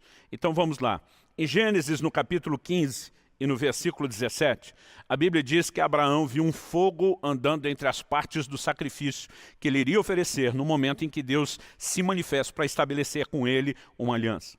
Em Êxodo, no capítulo 3, no versículo 2, nós vemos que o Senhor aparece a Moisés numa chama de fogo, numa sarça que arde, queima, mas não se consome. Em Êxodo, no capítulo 13, no versículo 22, a Bíblia diz que Deus ia à frente do seu povo numa coluna de fogo. Em Êxodo 19, 18, diz que, né, o relato bíblico nos mostra que Jeová desceu em fogo sobre o cume do Sinai. Em Êxodo 24, de 16 a 18, de novo, a glória do Senhor no Monte Sinai é apresentada como fogo. Podemos ainda destacar momentos em que fogo veio diretamente do céu sobre sacrifícios que lhe foram apresentados, o que, quando esse fogo é enviado do céu, tem sempre a ideia de aceitação, não de juízo. Então, na inauguração do tabernáculo, Levítico 9, 23 e 24, tabernáculo de Moisés, teve um fogo de Deus, vindo diretamente de Deus, para acender o altar. Em Juízes 6, 21, nós lemos que o anjo do Senhor fez sair fogo da pedra e recebeu a oferenda de Gideão. Em 1 Reis 18, 38, no sacrifício de Elias no Monte Carmelo, a Bíblia diz: desceu fogo dos céus. Em 1 Crônicas 21, 26, nós vemos a mesma coisa acontecendo com o sacrifício de Davi no Monte Moriá. Em 2 Crônicas 7, 1, na inauguração do templo de Salomão, temos um evento semelhante ao da inauguração do templo de Moisés, e fogo procede do Senhor. A Bíblia diz em Deuteronômio 4, 24, esse texto é citado em Hebreus 12, 29, no Novo Testamento, que Deus é fogo consumidor. E quando você olha o texto, né, você percebe que o contexto fala primeiro de purificação para os seus, depois de juízo para aqueles que não se permitem ser purificados. Em Jeremias 23, 29, nós temos a relação do fogo até com a própria palavra de Deus, né? A Bíblia diz: não é a minha palavra fogo, diz o Senhor. E você sabe que a palavra de Deus tem ação santificadora. Na oração de Jesus, em João 17, 17, ele diz: Pai, santifica-os na verdade. A tua palavra é a verdade. Então não dá para separar a ideia do fogo com santificação, com purificação, e também não dá para separar de juízo. Agora, o que nós não podemos é misturar, né? A palavra de Deus nos mostra, né, elementos muito distintos de para quem é oferecida a purificação e para quem é oferecido o juízo. Qual o sentido de João Batista dizer: ele vai batizar com o Espírito Santo e com fogo? O mesmo grupo vai receber as duas coisas, e o fogo ser a condenação, né? Então quem é batizado no Espírito Santo iria para o inferno. É justamente experimentar uma ação específica do fogo para que a outra não precise ser experimentada. Né? No Evangelho de João, no capítulo 15, Jesus fala que a vara que não permanece nele, que é cortada da videira, ela seca e depois vai ser lançada no fogo. Ali o fogo é juízo. Né? Foi desperdiçada a obra que o Senhor Jesus oferece, então o que sobra no final é juízo. Mas, obviamente, Deus não começa disponibilizando o fogo do juízo. O fogo do juízo é apenas para quem rejeita o fogo purificador que ele disponibiliza. Então, quando a gente vai entendendo e estabelecendo essa visão, fica um pouquinho mais fácil de compreender esse batismo de fogo como algo que está disponível ao cristão. Então aqui eu entro no meu terceiro e último tópico da mensagem e vamos tentar trazer a aplicação prática. Acho que uma das coisas que podemos começar mencionando é que Hebreus capítulo 6, ali a partir do versículo 1, onde a Bíblia fala dos rudimentos da doutrina de Cristo, dos princípios elementares da nossa fé, a palavra de Deus nos fala, além do arrependimento de obras mortas, da fé em Deus, né, a palavra de Deus nos fala da doutrina de batismos, está no plural. Outro dia alguém falou, pastor, doutrina de batismo está no plural, né, batismos. Mas Efésios 4 diz, há um só batismo. Né? Qual é a diferença disso? Falei, bom, o mesmo texto de Efésios diz, há um só Deus, um só Espírito, e ao mesmo tempo que há um só Deus, esse único Deus, ele se manifesta e revela em três pessoas. Há um só batismo, né? Não tem a ideia de limitar a quantidade. Nós precisamos entender isso na perspectiva correta. Né? Está falando a respeito de uma única experiência. E o contexto ali também nos remete a entender qual experiência de batismo específico está sendo dito. Mas, voltando ao aspecto aqui da doutrina de batismos no plural, né, nós podemos considerar, o que já não se aplica a nós, que em primeiro lugar nós vemos o batismo de João. Né? João diz, eu batizo para arrependimento. Em Atos 19:4, Paulo explica aos cristãos, dizendo, olha, João veio praticando um batismo de arrependimento. E deixa claro, aquele batismo era parte de um anúncio e preparação para a vinda do Messias, o Cristo. O Cristo já veio, ele estabeleceu o seu próprio batismo. Então é a partir de Cristo que nós vamos ter uma pluralidade de batismos que precisa ser entendido. E esses, além do batismo de João, esses sim se aplicam a nós. O primeiro a ser mencionado é uma experiência, né, que a Bíblia fala de ser batizado em Cristo. Jesus fala a respeito de batizarmos as pessoas na água, mas há um batismo que é chamado de um batismo em Cristo. Isso está lá em primeira carta de Paulo aos Coríntios, no capítulo 12 e no versículo 13. Esse texto sagrado nos revela o seguinte, Paulo diz, pois em um só Espírito, todos nós, todos os crentes, fomos batizados em um só corpo, quer judeus, quer gregos, gentios, aqui quer dizer, quer escravos, quer livres, e a todos nós foi dado beber de um só Espírito. Então, particularmente, entendo que quando Paulo está falando aos Efésios, há um só batismo, ele está falando dessa experiência que todos nós vivemos, que é uma experiência espiritual. Ela está relacionada ao novo nascimento. É interessante observar que, apesar dele dizer que em um Espírito fomos batizados em um só corpo, nós precisamos entender, e mesmo ele depois dizendo que a esses que foram batizados em Cristo foi dado de beber de um só Espírito, que aqui a Bíblia não está falando do batismo no Espírito Santo. Está falando de sermos colocados no corpo de Cristo. Se você perceber, tanto o versículo anterior como o versículo posterior, né, eles nos falam a respeito da ideia do corpo.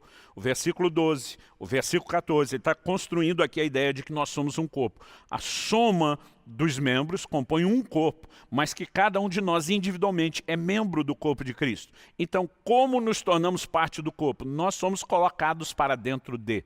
A palavra batismo significa mergulhar, colocar para dentro de. Então, quando a Bíblia está dizendo que nós somos batizados em Cristo, nós fomos colocados para dentro de Cristo, por meio do novo nascimento, que é obra do Espírito Santo. Né? Tito 3,5 fala do lavar, da regeneração do Espírito Santo. Nós somos trazidos a Cristo. Aliás, vale destacar aqui que o Espírito Santo nos batiza em Cristo. Esse é o novo nascimento. Mas depois Cristo, no qual fomos inseridos, é quem nos batiza no Espírito Santo. João disse, ele, Jesus, vos batizará no Espírito Santo. O Espírito Santo nos traz a Cristo. Temos a experiência do novo nascimento. Passamos a beber do Espírito Santo, ele mora em nós. Mas agora há uma outra experiência mais profunda que Jesus nos permite ter, e é ele quem nos mergulha no Espírito Santo. São dois batismos distintos e o Novo Testamento apresenta a experiência desses dois como algo distinto. Por exemplo, em Atos, no capítulo 8, quando o Evangelho de Deus é pregado na cidade de Samaria, a Bíblia diz que todos eles já haviam sido batizados nas águas. Já vou falar a respeito do batismo na água daqui a pouco. Mas a Bíblia diz que sobre nenhum deles havia ainda descido o Espírito Santo. Então os apóstolos são enviados de Jerusalém para impor as mãos, orar com eles. E a Bíblia diz que Simão, aquele ex-macho convertido, via que pela imposição de mãos deles era comunicado o Espírito Santo. Como que ele via se o Espírito Santo não é visível? O que ele via eram as evidências de uma experiência do enchimento do Espírito Santo. Agora, eles já tinham sido batizados nas águas e ainda não tinham sido batizados no Espírito Santo. Em Atos 10, na casa de Cornélio, lá em Cesareia Marítima, nós temos a experiência inversa. Enquanto Pedro pregava, a Bíblia diz em Atos 10, 44, que caiu o Espírito Santo sobre todos aqueles que ouviam a palavra. Depois Pedro olha e diz, como recusar a água a estes que como nós, e essa frase como nós aqui é importantíssima, como nós foram cheios do Espírito Santo. Então ele reconhece que o batismo no Espírito Santo tinha acontecido primeiro e o batismo nas águas aconteceria depois. Né? Nós precisamos reconhecer que são experiências distintas. Então nós temos o batismo em Cristo, que é um evento espiritual, o novo nascimento. Nós temos o batismo no Espírito Santo, que também é um evento espiritual. Pastor, e o que é o batismo nas águas? O batismo nas águas é a encenação pública, como testemunho público, do que aconteceu no batismo em Cristo. Né? A nossa fé ela tem pelo menos 3 elementos. Um deles é a identificação, o outro é a apropriação e um terceiro é confissão. O que é identificação? Paulo diz, se alguém está em Cristo, o que é estar em Cristo? É ter sido colocado nele. Isso significa não apenas que nos tornamos participantes dele, mas passamos a desfrutar disso pelo elemento de identificação. A Bíblia diz que quando Cristo morreu, nós morremos. Paulo diz, eu estou crucificado com Cristo. Ele está falando que pelo fato de Cristo ter assumido o meu lugar e de eu me ver nele, então eu passo a desfrutar daquilo que ele fez no meu lugar. A frase estou crucificado com Cristo não significa que em algum momento Paulo e Cristo estavam juntos, fisicamente falando, pendurados na mesma cruz. Mas é a identificação. Quando a Bíblia diz morremos com Cristo, ressuscitamos com Cristo, estamos assentados com Cristo nas regiões celestes, como diz Efésios 2,6, está falando desse nosso lugar. A identificação nos leva a uma apropriação. Então, se ele fez no meu lugar, se ele me representava, é como se tivesse acontecido comigo. Mas, depois de identificação e apropriação, Paulo diz a Timóteo, toma posse da vida eterna, isso é apropriação. Nós temos a confissão. Né? A Bíblia diz, se no teu coração creres que Deus ressuscitou a Jesus dentre os mortos, Romanos 10, e com a tua boca confessares, a confissão sempre é necessária. E o batismo nas águas é a confissão de que nós não apenas cremos na pessoa de Cristo, mas na obra que ele fez em nosso lugar. Então a palavra de Deus nos mostra, com muita clareza lá em Romanos 6, que nós fomos sepultados com ele na sua morte. Quando mergulhamos a pessoa nas águas, estamos testemunhando a sua morte e o sepultamento com Cristo. Quando tiramos essa pessoa das águas, eu sempre brinco que a parte de tirar é muito importante, nós estamos testemunhando a sua ressurreição com Cristo para andar em novidade de vida. O batismo nas águas não é uma experiência espiritual. Ele simplesmente é o testemunho de qual foi a experiência de ter nascido de novo e ter sido batizado em Cristo, inserido em Cristo. Tem gente que diz, não, eu nasci de novo no dia do batismo. Não, naquele momento nós testemunhamos porque houve um novo nascimento e qual é a fé que temos. Mas a experiência de ser batizado em Cristo, o novo nascimento é espiritual. O batismo nas águas ensina isso. O batismo no Espírito Santo é uma experiência espiritual. E complementando essa ideia do aspecto plural, João Batista falou, ele vos batizará no Espírito Santo e em fogo. Esse em fogo leva muitas pessoas a entender que então batismo no Espírito e batismo em fogo seria uma coisa só. Eu particularmente discordo. Né? Sustento aqui as palavras do reverendo Hernando Dias Lopes, de que as duas experiências são análogas e são complementares. Particularmente eu creio que o batismo de fogo pode ser experimentado junto com o batismo no Espírito Santo, mas não é necessariamente a mesma experiência. Em relação ao batismo no Espírito, vamos lembrar que em Atos capítulo 1, versículos 4 e 5, A Bíblia nos mostra que nos últimos dias de Jesus com seus discípulos, antes de ser assunto aos céus, o texto sagrado nos fala dessa conversa, diz, e comendo com eles, deu-lhes essa ordem, não se afastem de Jerusalém, mas esperem a promessa do Pai, a qual vocês ouviram de mim. Porque João, na verdade, batizou com água, mas vocês serão batizados com o Espírito Santo dentro de poucos dias. Né? O Senhor Jesus está dizendo, João batizou com água. E vocês lembram que enquanto fazia isso, ele prometeu que eu batizaria no Espírito Santo. Pois bem, está chegando a hora. Mas temos também a mesma promessa de João, a qual Jesus se referiu, como um batismo de fogo. Então, já demonstrei que esse batismo de fogo de Mateus 3,11 não é o fogo eterno da condenação do inferno de Mateus 3,12 para aqueles que rejeitaram essa experiência. Mas, repito aqui, acredito que também não seja necessariamente uma única experiência com o batismo no Espírito Santo. Pastor, mas em Pentecostes, nós não vemos eles sendo batizados no Espírito Santo. E também a presença do fogo, é verdade. Atos 2, 3 e 4 diz, e apareceram distribuídas entre eles línguas como que de fogo, as quais pousaram sobre cada um deles. Todos ficaram cheios do Espírito Santo. Começaram a falar em outras línguas, segundo o Espírito lhes concedia que falassem. Nós vemos a presença do fogo. Agora, quais são as contestações a transformar isso numa única experiência? Em Éfeso, nós podemos ler isso em Atos 19, 5 e 6.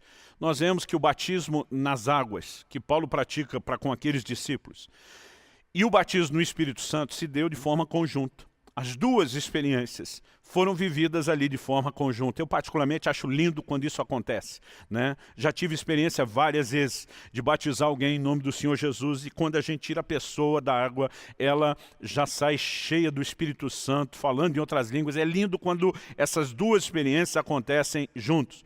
Agora, a pergunta é, isso faz da experiência um batismo só? Não. Como eu mencionei antes, em Samaria, Atos 8, os crentes foram batizados primeiro na água, depois no Espírito Santo. Já em Atos 10, Cesareia Marítima, na casa de Cornélio, eles foram batizados primeiro no Espírito, depois na água. Então, porque em Atos 19 os dois aparecem juntos, nós vamos tentar transformar numa única experiência, sendo que há outros relatos mostrando que as experiências são distintas e podem acontecer em tempos separados. Não, nós não temos o direito, em nome de uma experiência, uni-los. E muitas vezes a ideia, promovida principalmente pelos pentecostais, por causa que a menção de fogo no dia de Pentecostes, é dizer que o batismo no Espírito Santo e em fogo é uma única coisa. Quando o texto diz, ele vos batizará no Espírito Santo e em fogo, ele está dizendo são duas experiências. A pergunta é, elas podem acontecer juntos? Com certeza. Agora, elas sempre acontecem juntos? Não necessariamente. E eu demorei muito para fazer essa distinção prática. Por quê? Fui batizado no Espírito Santo aos 15 anos de idade. Eu nasci e cresci num lar cristão. Eu não tive aquele momento contundente de conversão que muita gente tem, do dia que entrou, né, na igreja ou recebeu o evangelho através de alguém, arrependido, debaixo de convicção do Espírito, né, entregou sua vida a Cristo, teve a experiência do novo nascimento, aquela mudança drástica acontecendo, até porque nasci e cresci num lar cristão, que temia Deus e nos ensinava a andar segundo a palavra de Deus. Mas se há um momento que eu posso dizer para você, que significou transformação na minha vida, foi a experiência do batismo no Espírito Santo. A partir dali minha vida deu uma guinada, não apenas no sentido de ter experiências espirituais, né, mas de ser literalmente consumido por um fogo interior, que fazia com que cada fibra do meu ser quisesse Deus e Deus somente, quisesse distância do mundo e do pecado. Hoje, né, sem gastar tempo demais, eu entendo, baseado em toda a convicção que eu tenho na palavra de Deus, que a minha experiência do batismo no Espírito Santo foi também uma experiência de um batismo de fogo. Agora, isso significa que todo mundo viva junto a mesma experiência? Não. Quando você volta na história do movimento pentecostal, antes mesmo de se pregar o batismo no Espírito Santo, a manifestação dos dons, né? Porque no pacote houve restauração de todas essas coisas. O início do movimento pentecostal. E você pode falar, né, lá do avivamento da Rua Azusa, ou você pode falar dos desdobramentos. Você percebe que eles carregavam uma mensagem. Essa mensagem era uma mensagem de uma inteira santificação. Este despertamento começa a acontecer no mundo antes da experiência pentecostal. O entendimento de santificação, né, começa a ser promovido de uma maneira muito intensa, principalmente a partir do século XVIII, com John Wesley. Nós vemos essa ideia, esse entendimento sendo trabalhado, resgatado, e essa busca de uma experiência profunda de santificação, né, que eles chamavam de uma segunda experiência, culmina com essa experiência sendo restaurada do batismo no Espírito Santo. A maior mensagem do início do movimento pentecostal era uma mensagem de santidade e de santificação. Em algum momento o movimento pentecostal foi deixando de lado o aspecto da santidade, da santificação, para falar só da experiência do batismo, para falar só a respeito dos dons, e não é de se admirar que hoje, mesmo cultivando e vivendo a experiência, nós estamos vendo as manifestações poderosas do Espírito Santo, já não tão intensas e nem tão presentes, mesmo nos chamados círculos pentecostais e carismáticos. Eu acredito de todo o meu coração que a igreja está caminhando para um tempo e para um momento onde Deus quer trazer uma experiência de um batismo de fogo. E quando falamos do batismo de fogo, precisamos entender que se não tem a ver com a condenação para o inferno, que esse é para quem rejeita o evangelho, ou mesmo para um crente que pode chegar ao ponto, como diz o livro de Hebreus, de calcar os pés ao Filho de Deus, profanar o sangue da aliança com o qual foi santificado e ultrajar o Espírito da graça. Então sim, esse pode ser arrancado da videira, como diz Jesus em João 15, e como o galho que foi arrancado da videira secar, esse sim pode ser lançado no fogo. Mas para aqueles de nós que decidimos andar no Senhor, há uma provisão. Santificação não é apenas algo que vamos alcançar com uma busca humana, é fruto de uma experiência sobrenatural. Há recursos celestiais. A graça de Deus está à nossa disposição justamente para nos capacitar a andar em santidade, mas há um batismo purificador. Assim como Isaías experimenta o fogo de Deus, assim como a palavra de Deus fala da experiência do sumo sacerdote Josué como um tição tirado do fogo, que sai santificado, purificado. Há uma experiência santificadora sobrenatural a ser vivida por obra do Espírito Santo. E sabe, enquanto as pessoas querem ficar discutindo a doutrina do batismo de fogo, elas muitas vezes perdem de vista que podiam estar vivendo uma experiência, podiam se voltar para Deus de todo o coração. O plano e o propósito de Deus, eu lhe garanto, eu te digo isso com toda certeza, não é que a igreja se torne a igreja mundana que nós vemos na figura da igreja de Laodiceia. Alguém para quem o Senhor diz, porque você não é quente nem frio, mas morno, eu estou a ponto de vomitar você da minha boca. Não, há uma obra extraordinária que nós podemos viver da parte de Deus. Esse Senhor Jesus que ainda tem olhos como chama de fogo, esse Deus que ainda tem fogo no altar, tem uma provisão de santificação para mim e para você. A vida cristã não deveria ser um esforço para conseguir uma santidade que é inalcançável, que é impossível, que vive distante. No entanto, muitos de nós ou não estamos buscando, ou estamos buscando da forma errada, tentando alcançar isso só na força do braço.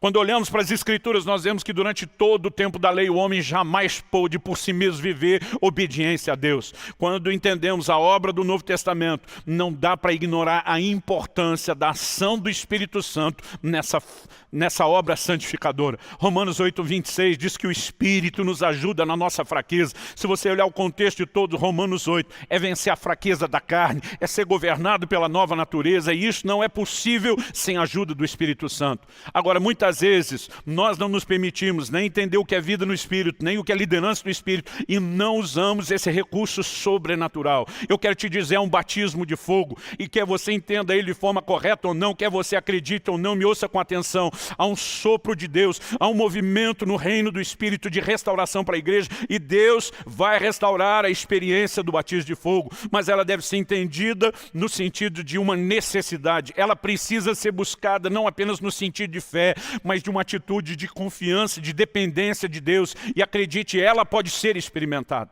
Muitas vezes eu ficava frustrado, vendo pessoas dizendo, eu tive uma experiência com batismo no Espírito Santo, mas eu olhava e dizia, onde está aquelas evidências transformadoras tão fortes que eu assisti na minha própria vida, na vida de tanta gente? O que durante muito tempo eu demorei a perceber é que alguns, apesar de terem recebido aquilo que os capacita, os habilita para o serviço, nunca se permitiram ser tocados de uma forma mais profunda. Às vezes por ignorância, às vezes por falta de busca, são vários elementos que que não é a minha intenção discutir aqui. O importante é que a gente termine dizendo, há uma experiência sobrenatural. Ela precisa ser buscada. Eu tenho orado e clamado a Deus, não apenas sobre a nossa igreja local aqui em Curitiba, eu tenho orado que essa manifestação venha sobre a igreja brasileira, que essa manifestação venha sobre as nações, e eu acredito que Deus quer abrir e ampliar o nosso entendimento para viver uma expressão sobrenatural, né, dessa santificação como nunca antes vivemos.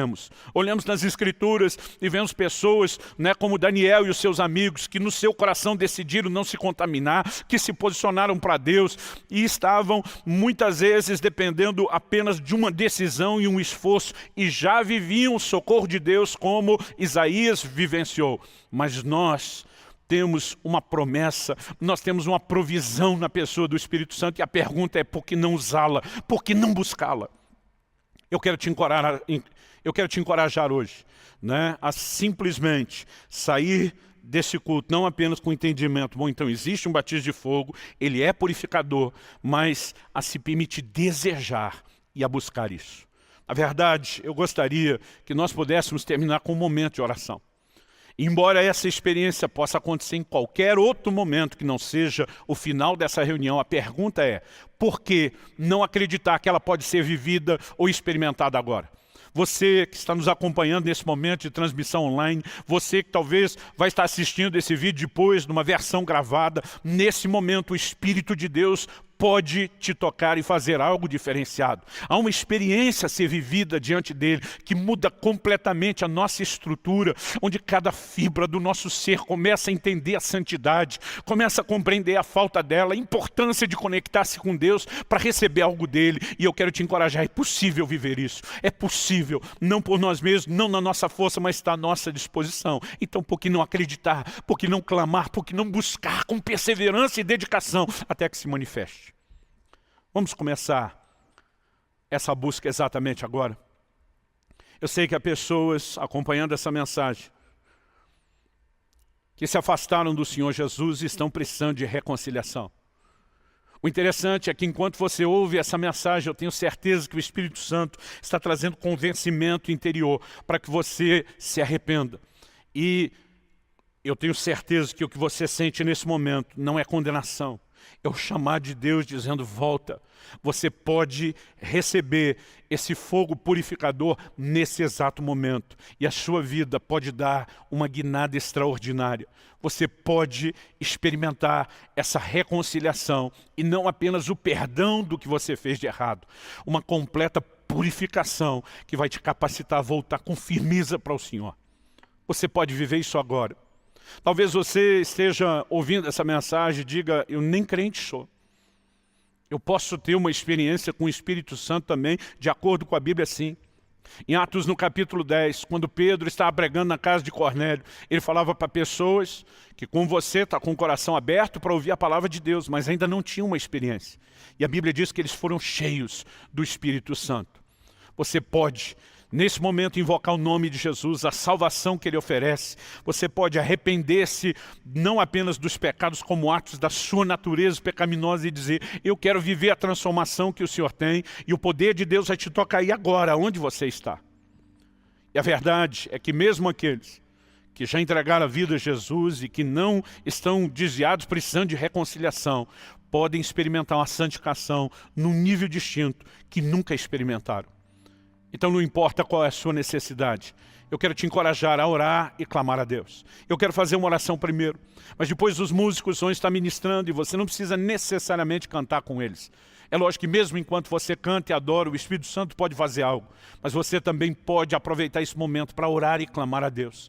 Você pode aproveitar esse momento com qualidade, né? Eu não sei exatamente aonde você está assistindo, mas se você conseguir desligar-se do mundo à sua volta agora, talvez até manter um pouco de privacidade, você pode ter um tempo com Deus, talvez se ajoelhar na presença de Deus, talvez se permitir sem pressa nenhuma, dizendo: Senhor, eu não quero sair daqui correndo sem experimentar aquilo que o Senhor oferece. Você pode ser visitado de uma maneira sobrenatural por Deus aí onde você está. E eu creio nisso. Espírito Santo, a Tua palavra foi anunciada e comunicada. e apenas nos preocupamos em comunicá-la, porque o Senhor tem sinalizado aquilo que quer fazer nas nossas vidas. Então nós oramos e clamamos agora. Precisamos de uma experiência mais profunda de santificação. Precisamos do fogo purificador para que não seja necessário no futuro lidar com o fogo do juízo. E nós oramos e clamamos no nome do Senhor Jesus, que os céus se abram sobre cada pessoa agora, que o teu Espírito as envolva. Nós oramos não apenas por perdão de pecados, nós oramos não só pelo enchimento do Espírito, nós oramos, Senhor, por um nível profundo de santificação, um nível de consciência, de arrependimento como nunca antes, um nível, ó Deus, de um toque que só o Senhor, de forma sobrenatural, pode produzir nas nossas vidas. Nós oramos, sopra, toca as nossas vidas nessa hora. Clamamos pelo teu fogo purificador, clamamos pelo teu fogo santificador, clamamos por um batismo de fogo, clamamos por essa experiência sendo restaurada de forma intensa, profunda na igreja do Senhor, no Brasil e no mundo. Sopra, Espírito de Deus, Espírito de santidade, como é chamado no livro de Romanos, vem sobre as nossas vidas. Nós oramos em nome de Jesus, em nome de Jesus. Faça a sua própria oração, clame e invoque a Deus. Eu quero que você não tenha pressa, faça isso agora. Quantos músicos ministram? Clame, clame e permita que o Espírito de Deus te toque e te envolva em nome de Jesus.